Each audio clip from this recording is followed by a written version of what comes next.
Hi friends, welcome to my channel. Andhra Pradesh రాష్ట్ర ప్రభుత్వం వచ్చే నెల అక్టోబర్ నుంచి వారసత్వ భూముల రిజిస్ట్రేషన్ కేవలం ₹100కే రిజిస్ట్రేషన్ శాఖ వారి ఆధ్వర్యంలో గ్రామ వార్డు సచివాలయాల్లో రిజిస్ట్రేషన్కు సంబంధించి ఒక జీవో విడుదల వచ్చిందనమాట. దానికి సంబంధించి క్లియర్గా చెప్పడానికి మీ ముందుకు వచ్చాను. ఇంకా ఎవరైనా మన ఛానల్ని సబ్స్క్రైబ్ చేసుకోకుండా ఉంటే తప్పకుండా సబ్స్క్రైబ్ చేసుకోండి. అదేవిధంగా మన వీడియోని కూడా లైక్ చేయండి. ఇక దీనికి సంబంధించి ఆంధ్రప్రదేశ్ రాష్ట్రంలో కేవలం ₹100కే వారసత్వ భూముల రిజిస్ట్రేషన్, అది అక్టోబర్ నెల వచ్చే నెల నుండి ఈ వారసత్వ భూమి రిజిస్ట్రేషన్ సంబంధం ప్రారంభమవుతుందన్నమాట. కుటుంబంలో 2 కానివ్వండి, 3 కానివ్వండి, వారసత్వంగా భూమిని పంచుకోవాలా, తాత ముత్తాతల ఆస్తిని కానివ్వండి, తండ్రి ఆస్తిని కానివ్వండి, అంటే కేవలం వాళ్ళు చనిపోయిన వాళ్ళవి మాత్రమే పంచుకునేదానికి, బ్రతికున్న వాళ్ళ ఆస్తిపాస్తులు కాదు. ఆంధ్రప్రదేశ్ ప్రభుత్వం అక్టోబర్ 2025 నుంచి వారసత్వ భూముల రిజిస్ట్రేషన్ ప్రక్రియను గ్రామ వార్డు సచివాలయాల ద్వారా ప్రారంభించబోతుందన్నమాట. ఇది ప్రజలకు భూమి హక్కుల రిజిస్ట్రేషన్ను చాలా సులభం చేయడానికి, అదేవిధంగా వాళ్ళు రిజిస్ట్రేషన్ చేసుకోవడానికి కూడా ఇది ఒక ముఖ్యమైన సంస్కరణ అని చెప్పొచ్చు అన్నమాట. ఇంకా ఈ భూమి రిజిస్ట్రేషన్ ఫీజుకు సంబంధించి 10 లక్షల లోపల కనుక భూమి ఉంటే, 10 లక్షల లోపల ఇది సబ్ రిజిస్ట్రార్ వాళ్ళు ఈ భూమి ఎంత విలువ చేస్తుందని క్యాలిక్యులేట్ చేస్తారనమాట. క్యాలిక్యులేట్ చేసి 10 లక్షలకు పైన ఉంటే మాత్రం ₹1000 తీసుకుంటారు. అదే 10 లక్షల లోపల ఉంటే, కేవలం 10 లక్షల లోపల ఉంటే మాత్రం ₹100తోనే రిజిస్ట్రేషన్ చేస్తారనమాట.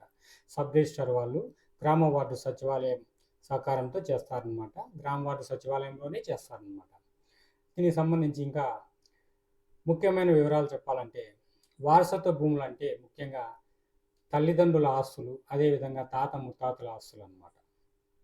ఈ తల్లిదండ్రుల ఆస్తులు లేదంటే తాత ముత్తాతల ఆస్తులు అనేది వాళ్ళ తర్వాత వాళ్ళ వారసులకు పొందే ఈ భూములకు సంబంధించి రిజిస్ట్రేషన్ అన్నమాట.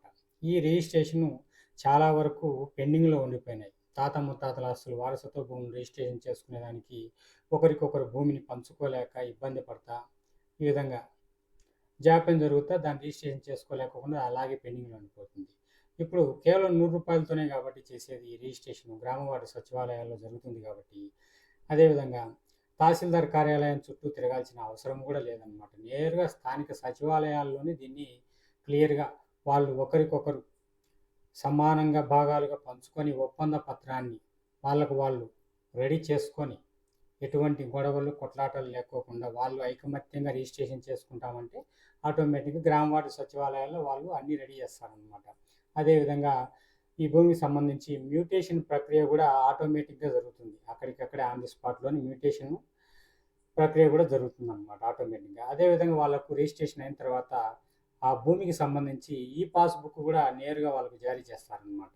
ఈ పాస్బుక్లు కూడా ఈ విధంగా ఒకరికొకరు కుటుంబంలో 2 కానివ్వండి, 3 కానివ్వండి, వారసత్వంగా భూమిని పంచుకోవాలా, తాత ముత్తాతల ఆస్తిని కానివ్వండి, తండ్రి ఆస్తిని కానివ్వండి, అంటే కేవలం వాళ్ళు చనిపోయిన వాళ్ళవి మాత్రమే పంచుకునేదానికి, బ్రతికున్న వాళ్ళ ఆస్తిపాస్తులు కాదు.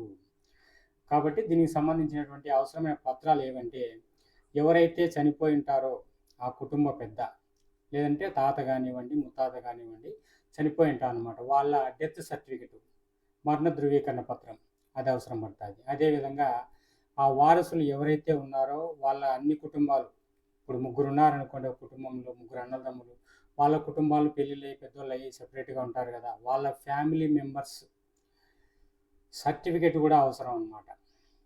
ఆ సర్టిఫికెట్స్ కూడా యాడ్ చేయాల్సి ఉంటుంది. అదేవిధంగా ఆధార్ కార్డు అందరివి, అదేవిధంగా భూమి వివరాలకు సంబంధించి సర్వే నెంబర్ ఉంటే సర్వే నెంబర్ కానివ్వండి, పట్టా కానివ్వండి, ఆర్ఓఆర్ కానివ్వండి, ఈ విధంగా ఏవైనా కానీ భూమి వివరాలు ఉంటే అవి కూడా సబ్మిట్ చేయాల్సి ఉంటుంది. అదేవిధంగా వారసుల మధ్య, నేను ఇప్పుడే చెప్పాను కదా, వారసుల మధ్య ఒప్పందం అవసరమైతే వారసుల మధ్య ఒప్పంద పత్రం కూడా వాళ్ళు రాసుకోవాల్సి ఉంటుంది అన్నమాట.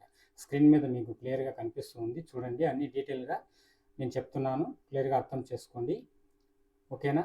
ముఖ్యంగా గవర్నమెంట్ ఏ ఉద్దేశంతో ఈ వారసత్వ భూములు ₹100కే రిజిస్ట్రేషన్ చేయాలని అనుకుంటుందంటే, భూమి హక్కులపైన వచ్చేటువంటి 70% ఫిర్యాదులను తగ్గించడం కోసం, అదేవిధంగా ఆ భూమిపైన ఎవరికి వాళ్ళకు పంచి వాళ్ళు సమానంగా వాడుకునే విధంగా సులభతరంగా సేవలు చేయడానికి, అదేవిధంగా ఈ ఎంఆర్ఓ ఆఫీస్ చుట్టూ తిరుక్కోకుండా వాళ్ళకు ఇది చాలా సింపుల్గా చేయడం కోసమే ఈ వారసత్వ భూములు రూ. 100కి రిజిస్ట్రేషన్ చేయాలని చెప్పేసి ప్రభుత్వం వచ్చే నెల అక్టోబర్ నుంచి తీసుకొచ్చిందనమాట తీర్మానాన్ని.